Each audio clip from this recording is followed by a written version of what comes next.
একটু সুস্থ হতে না হতে আবারও চলে আসলাম আজকে অনেকগুলো রেসিপির আইটেম নিয়ে। কোনোভাবেই কিন্তু ভিডিওটি স্কিপ করবেন না, পুরো ভিডিওটা দেখে যাবেন, আপনাদের অনেক অনেক ভালো লাগবে। আজকে আমি কি দিয়ে কি রান্না করব আর কতগুলো আইটেম রান্না করব সেটাই থাকছে আজকের ভিডিওতে। তো রান্না করার আগে কিন্তু আমি পিকুকে স্কুলে নিয়ে যাব। হ্যালো এভরিওয়ান, কেমন আছেন আপনারা সবাই? আশা করতেছি সবাই অনেক বেশি ভালো আছেন, আমিও তো অনেক অনেক বেশি ভালো আছি। কিছুদিন আগে আমি অসুস্থ ছিলাম, 2 দিন হচ্ছে একটু সুস্থতা বোধ করছি, ওই জন্য আজকে সকাল সকাল উঠে পিকুকে স্কুলে নিয়ে গেলাম, ওকে টাটা দিয়ে বাসায় চলে আসলাম। তারপর চলে এসে আমি রান্না করে গেলাম রান্না করার জন্য। আর এখানে আমি সবকিছু কেটে নিয়েছি, আর সবকিছু কাটা থাকলে রান্না করতে খুব বেশি একটা সময় লাগে না। কেটে নেওয়ার পরে আমি একদম একটানার উপর রান্না করে নিই, যার জন্য আমার সময়টা কম লাগে। আজকে আমি রান্না করব হচ্ছে কচু দিয়ে ইলিশ মাছ, যার জন্য কচুটাকে ফাঁপ দিয়ে নিব সেদ্ধ জলে।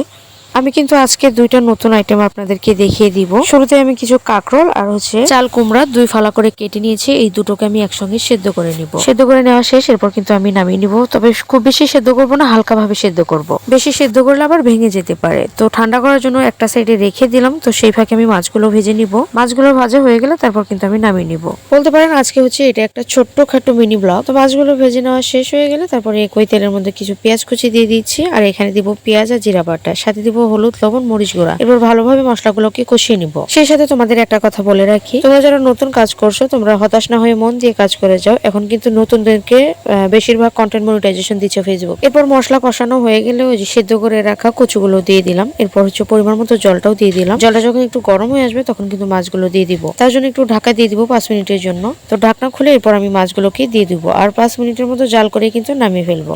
এরপর আমি কিছু কাঁচকি শুটকি দিয়ে চাল কুমড়া রান্না করব। তার জন্য পেঁয়াজ আর কাঁচামরিচ দিয়ে দিয়েছি, তার মধ্যে কাঁচকি শুটকিও দিয়ে দিয়েছি। পরিমাণ মতো দিয়ে দিব লবণ আর হলুদ গুঁড়ো। তারপর এগুলোকে ভালো করে ভেজে তারপর আমি ওই চাল কুমড়াটা দিয়ে দিব। আর এই চাল কুমড়াটা কিন্তু আমি মেশিনে গ্রেড করে নিয়ে নিয়েছি। মেশিনে গ্রেড করলে এটা দেখতেও যেমন হয়, মানে একদম ছোট ছোট মিহি দানার মতো হয়, আর হচ্ছে ভাজি করার পর এটা খেতে অনেকটাই ভালো লাগে। তো ভাজি করা হয়ে গিয়েছে, নামিয়ে নিলাম। এরপর আবারও দিলাম কাঁচামরিচ, পেঁয়াজ আর কাঁকরোলের যে বিচিগুলো ওটা দিয়ে দিলাম। সেই সাথে দিয়ে দিলাম হচ্ছে আমি সরিষা বাটা, আমার মতো লবণ আর হলুদ গুঁড়ো। নামানোর আগে কিছু ধনিয়া পাতা দিয়ে দিব। তারপর কিন্তু ভেজে এগুলোকে নামিয়ে ফেলবো। একটুখানি ঠান্ডা হয়ে যাওয়ার পর তারপর ওই যে কাঁকরোলের যে ভিতরেটা, এই ভিতরে আমি আর কি পুরগুলো ভরে ফেলবো। আর এই যে চাল কুমড়ার ভিতরে আমি একটু করে ফালা করে কেটে রেখেছিলাম, এটার ভিতরেও একটা একটা করে দিয়ে সুন্দরভাবে হাত দিয়ে ফোল্ড করে দিব। তো আমার কিন্তু 2টা কাজই কমপ্লিট, আর দেখতে পাচ্ছেন। এরপর আমি একটা বেটার বানিয়ে নিয়েছি চালের গুঁড়া, কর্নফ্লাওয়ার আর ময়দা দিয়ে। এখানে হলুদ, লবণ, মরিচ গুঁড়া দিয়ে একটা বেটার বানিয়ে নিয়েছি পরিমাণ মতো জল দিয়ে। এটার মধ্যে একটা একটা করে দিব, তেলে দিব,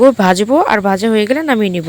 একবারে ভেজেছি কাঁকরোলের পোরগুলো, আর একবারে ভেজেছি হচ্ছে চাল কুমড়ার পোরগুলো। তো আমি 2বারে ভেজে নিয়েছি, তারপর নামিয়ে ফেলেছি। এরপর আমরা দুপুরে লাঞ্চ করব। এরকম রেসিপি আমার পেজে আরো দেওয়া আছে ডিটেলসে, তোমরা চাইলে সেগুলো দেখে নিতে পারো। তো আজকের মতো সবাই ভালো থাকবেন। Children, tata and take care.